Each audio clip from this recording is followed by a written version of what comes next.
The new covenant is most explicitly described in Jeremiah 31 and 32 in the Old Testament. And my favorite expression of it is not in chapter 31, verse 33, which is wonderful, but in chapter 32, verse 40, which goes like this.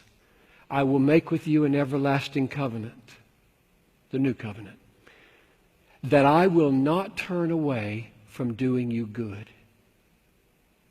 And I will put the fear of me in your heart. Here it comes. So that you will not turn away from me. I love that. I just love that. God has taken it upon himself to hold on to me.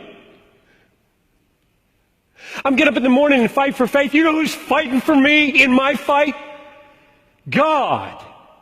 Work out your salvation with fear and trembling, for God is the one who is at work in you, doing his new covenant thing. And I didn't finish it. I stopped in the middle of the verse.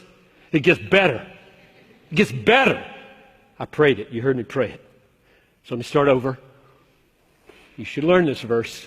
I will make with you an everlasting covenant, that I will not turn away from doing good to you.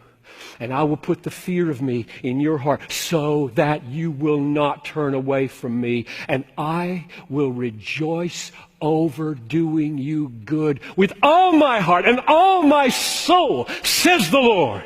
I just can't imagine any greater verse in the Bible than infinite soul, infinite heart of God engaged in doing me infinite good and holding on to me and never turning away from doing me good. That's what he paid for with his blood.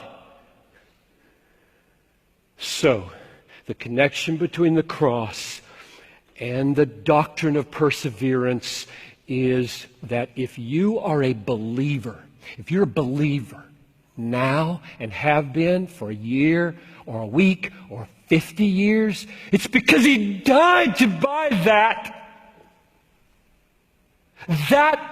endurance, that getting up in the morning and still being a Christian, still believing. He bought that. You don't do that. I mean, let me ask you, why do you think that you will wake up a believer in the morning?